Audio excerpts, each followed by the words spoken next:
Morning, guys. June 7th, 2017, Wednesday. Yeah. So, to continue on with a little bit of yesterday, I was talking a lot about symbolism. And through that symbolism, I started realizing that it probably would make more sense if I touched a little more personal basis with it. So I went ahead and started looking for it. Just this morning, ironically, I had a whole little theme about what I wanted to talk about, and it was going to be about, a continuation of sorts. And as soon as I started putting that into motion out loud and giving it some credit, I started getting symbols. So then it was almost like they were telling me then and there that, hey, these symbols are what need to be more discussed versus what you got planned here. So the first symbol was when I was driving on the way over here, I saw a license plate, and a big part of me is license plates. And every time I'm looking at license plates, I notice either the numbers and the letters. In Arizona, there's usually 3 letters and then 4 numbers. Other older plates have different setups, but for the most part, that's what we see on our plates. And so I'm either making initials or words, or even nowadays when you got the acronyms for anything, BT dub or FT dub or anything of that nature, I'm making kind of connections to it in a weird way, because one of the main things I wanted to point out was that it may sound like madness and it may sound like crazy because they're just license plates. And technically, if you knew how much I was on the road so much that I'd see so many license plates. So how would that make even any sense? And the only way I can explain it or make a connection to it is the fact that these symbols are coming from within. Like yesterday I mentioned, we're a mind within a mind trying to speak to each other. Well, it's exactly that. But what is that mind? That's where it gets complicated, because is that mind a higher version of you? Is that mind past loved ones that are assisting you? Is that mind interdimensional beings that are implanting ideas into your mind? Is it demons? Is it angels? Are they putting ideas into your head or guiding you into situations, depending on what category of belief system you're in? So all these kind of ideas blend into who's making these signs, and then it becomes like the devil's making them, or if you see them, like, that's what gets funny to me or ironic in my head, is that so many will critique the idea of this third party force coming into your world, but they're so open to the idea that God is there sharing them his glory. And that's a whole nother topic that I want to also hit, is Christianity, and how hardcore it gets, but it really has not a lot of root to it. The root's there, actually. I mean, what's happening on the top is crazy, insane, intelligent, but what's happening on the bottom, on what's being fed, it's like the social media, like prior to social media, everyone's becoming like a zombie of sorts, and it's all due to the information that's being shared and only being allowed to be shared. So that's where it gets kind of haywire. But for the most part, spirit is there in every single form, and the symbols that it wants to reach out and talk to you in is in the form of your internal form. So how can anything that's coming from inside of you be wrong, unless you're in the idea that you believe in possessions and you think of, something inhabiting your body?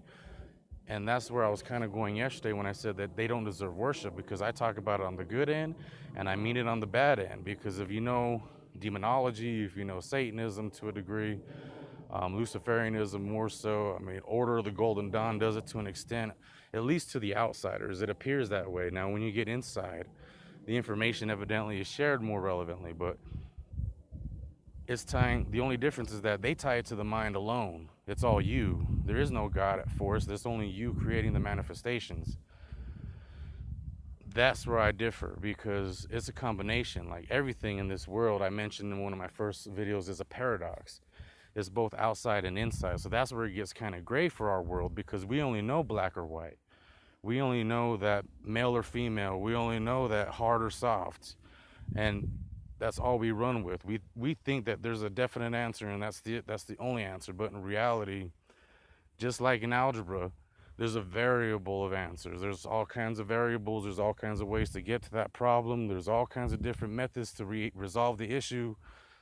That's life. I mean, you can't take it any differently when you see mathematics in your face, and that's one of the big reasons why secret societies believe highly in mathematics, because you can compare philosophy of life to mathematics and the reality we exist in to the mathematics, because if the mathematics didn't make sense, none of this would even be possible, because we live in living geometry. Like that's the key, is knowing the geometry and the numbers that create the geometry. And these are the numbers that the Christian um, ancient church, which is translated into, today's modern different branches of Christian church, and they all incorporate this information that is mathematical in a sense and symbolic of nature from spirit, and they translate it to literal, and you have to make those literal interpretations yourself to be able to determine how that literal speaks to you, and will you ever be privileged enough to be part of that literal world of talking to God in spirit. And it's a paradox, because yes, you can. I mean, you can do it. I'm doing it. I presently do it. And you can also live in it through another party. Like, it's both ways, and it's your choice, and it's always going to be that way. There's always two choices. That's the world we live in. That's the duality we live in. And that's what I was trying to get to when I mentioned being a feminine and a masculine when we talk about God, because in the world we live in, God is present. The presence of God is all of us. We as a whole, from down to the rocks, to this fence, to this metal, to the air molecules, to all of our trillions of cells that create the universe on top of your cells and everyone else's cells, in the city, and the cement, and this asphalt, and every single one of those structures have an atomic structure. Each one of those atomic structures contain protons and neutrons that are vibrating so fast and rapidly that they each contain a life of their own. Cells within your body can actually communicate within themselves without verbal communication, and it's all through sensory, like this fight or flight. Do they grow or do they quiver? I mean, which direction do they grow in? And it's not done through verbal communication. It's done through, I can't say symbol, but it's done through energy. They just know. Like, your body gets better because it knows. Body gets sick because it knows, like, it's going in a direction that you're setting it off in. Every direction that your mind is taking, whether it be a thought or whether it be a literal word out your mouth, it's the same to your body. The subconscious mind absorbs so much. Your subconscious mind is your bridge into the higher realm. So I'm not denying that there's a God. I'm not denying that, you got to believe in polytheism, which is multiple gods. But for the simple fact that you live in a reality where all you see is duality, how can you deny the fact that you're in something that's positive and negative, that gives birth to the neutral?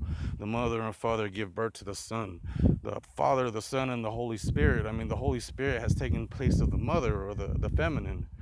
And why? Because it's been indoctrinated from the churches. That's my problem with the churches. It's not the people. The people in the church have good hearts and good intentions, and all they want to do is do right and be better and help people. And how can you knock anybody for that? So the ideology gets twisted, because it gets conveyed that the church caused that. But no, it's the individuals that's causing that. The church is giving you just enough of a bone to chew on, just to content your soul to a degree, but never to its full capacity. And it's not until you go out and seek it in nature can you determine that full capacity, because you won't experience it yourself. You only take the third party tale of that self. And in every aspect, when we talk about triple sixes, I was having this discussion with my wife earlier, and she was asking about why is it so evil, or thought about evil. And the first thoughts that have come to my mind with these conclusions that I've made is that the carbon atom has 6 protons, electrons, and neutrons, right? That's what makes up the carbon cell. Another concept of the triple sixes is that the Star of David, the tetragrammatron, has 6 points. It's a 6-pointed star. Well, it has the 6 points, the 6 angles, and the 6 edges, corners. So in reality, if we're talking about triple sixes, we could be talking about the carbon atom, which relates to what? Man, but it also relates to organic life. But in more times than none, it's probably the man, because the man is the beast, the ego that gets created, the fabricated figure that you're putting out into the world as your person of you. But in reality, it's this little chatter in your head that tells you I'm great, I can be better, don't be mocked, don't be made fun of, I can do everything, like I'm always right, and if I ain't right, I ain't gonna prove it. I'm gonna lie to prove my point. So if we get down to what triple sixes mean, in my head it comes back down to the man, because it's about the beast. The beast is the ego. When we talk about the ancients and riding the beast or riding the dragon or any of these concepts, it's about conquering the ego. When they say tame the beast or Michael setting down the beast to its chamber, it was talking about the higher mind entering a higher conscious and subduing those primal needs and natures that is being fired within you from nowhere. That's from birth. I mean, because from birth it's gotten more and more twisted, the reality that we've grown to live in, but from birth we're actually given that desire to just want, and if I don't get it, I'm going to do what I got to do to get it. And from birth we're kind of just designed that way, but in different forms, and we constantly evolve that into today's madness where we're just so concerned about money and how we present ourselves and what we look like to others or what we think about others and how we're going to get in circles and talk about others, and all these things relate down to the ego and that little chatter you have in your voice, like I'm supposed to be like this is supposed to be me. So in reality, I realized yesterday's talk was a little more like I don't believe in God, or he's kind of single-minded in that new age stuff, and my belief goes way beyond new age, because new age was only a chapter that I dived into, and that's one of my biggest battles and frustrations right now is my mind likes to go into different chapters, whether it be Christianity, whether it be Gnosticism, whether it be New Age, whether it be alchemy, whether it be Rosicrucianism, whether it be Freemasonry, whether it be Hinduism. I've even dabbled to Mormonism. I walked to Satanism in my early years, so I kind of had an idea of that stuff. I mean, in every category, I've tried to experience every aspect of what I know, and down to Buddhism. An ironic, funny frame of mind is that my friend at 13, 14 years old, what's up, Jesse, he tells me he wants to start calling me Buddha, and that was the funniest thing to him and another friend. And I hated that, because I have always been big, I've always been on the heavier side, so I hated the fact that he was comparing me to something like of that nature. And the funniest, ironic irony you could have is that I ended up on this path, to a path of a level that I can't explain, that I can't go into words, how much I see things differently, not only from within myself, but in the world and the reality we're in. And all the answers have come to me because I think I've asked for them. And a lot of it pinnacled at 33 years old, which compares to the same, Jesus story, which is another story that I was actually wanting to get into today, but we'll save it for the next one. But on the main thing that came to my mind was numbers, because on this drive that I was coming here asking for, any assistance from the higher powers, higher realm, however you want to consider it, I saw a plate that said 8088, and I'm like, in my head, I'm always on numbers, so keep in mind that's always present, that's always there. But I thought, oh, it'd be trippy if I look at the clock and it's 808. I'm looking at the clock, it's 808. So I'm like, okay, I laugh and I chuckle because it happens so strong, so much that I can't emphasize it enough.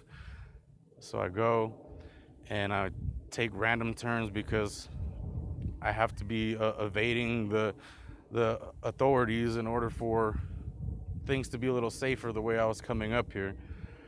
And I stumbled down this random road, and I see a quail, and I start looking up the quail. And as soon as I'm asking about the symbol for the quail, which I already know it's family orientated, it tells me that family's surrounding me, but I just wanted to get a refresher of what more information I could get from it. And as soon as I'm about to hit enter, I look, there's a llama, which I recorded, and I'm debating I will post that picture of the llama or video. And that was the hilarious thing. So I'm okay, what does the llama mean? I look up the llama, I only get 3 words in, and the first thing I see is action. Action has been a word in my mind embedding for like the past week and a half, is taking action. And that's what I'm trying to do with you guys, is taking action. Part of my problems with my significant other, my wife, was action. And that was part of the issue, is that I'm ready to take action, and I'm tired of being in a place of not taking action. So I'm here now, and I'm trying to take leaps and bounds, and it's a weird connection to spirit, if you want to call it that. because there's so many different other categories it falls into, and that's another part of the paradoxes. But if you decide to call it that, it's guiding you, it's teaching you something, and it doesn't mean you have to worship it in a godly way or even in a demonic way where you believe you're talking to certain demons that are giving you powers, because this is what Satanism will consider in their magic rituals. They, on the outside, will say it's about subconscious, but in the inside, I know there's that true heart that you start questioning, is it truly external? Because I question it. I'm going through it. And I've come to this weird realization that there is no internal or external. It's the idea of the separation that we're that. And in reality, we are truly one. Like, I can't emphasize it. You hear it all the time, but it hasn't made more sense in my mind than it does to these days. And this is why I'm actually here. Like, I'm trying to convey it. And it's a weird connection. And we're all one experiencing life. We wanted life and hardcore reality, and we got it, and we got so much of it that we got lost in it. And we're truly these souls that are trying to perfect ourselves and master ourselves to be the best soul that we can be, because how can a soul be better from birth? If you think of us in our nature, we're naive at birth and we have to master ourselves. So a spirit is the same thing. This reality is about molding the soul, creating the soul that's strong and able to conquer all the lower frequency, because it's truly what it is, which is another topic I will get into next time, is the brain and the frequencies. When you hear this new age talk about low frequency, high frequency, love and hate being these different opposites, and love being high, hate being low, it's not a lie. It's brain chemically frequencies. There's brain frequencies in your brain that are chemically reacting and causing this within you on a literal actual happening. Like, it's measured scientifically if you want to bring science into play. And that's where another part of me is different, is scientifically I can merge the spirit and them together, and it's a weird connection that I want to be able to make with you guys. I think that may suffice. I didn't have a structure other than the fact that I was asking for assistance of what I should talk about. This is the one and only take. Hopefully it takes, and it's recorded. Superstition Mountain right behind me. You can find a lot of crazy information about the Superstition Mountain, Lost Dutchman. If you're not from Arizona, if you're from Arizona, you already know plenty. Look into it. This is where it's going to get crazier also in another story I want to tell later, which was basically a UFO encounter. So don't get me wrong, every belief that I talk maybe down from now, there's a reason why, because at one point I was that high believer of all those informations that were being given. But I don't want to burst your bubble and say they don't exist, because there's a twist to every single aspect of information that I want to hit on. It's not the typical information that you're used to hearing, because it all connects. It all makes sense the way I have to tell it to you.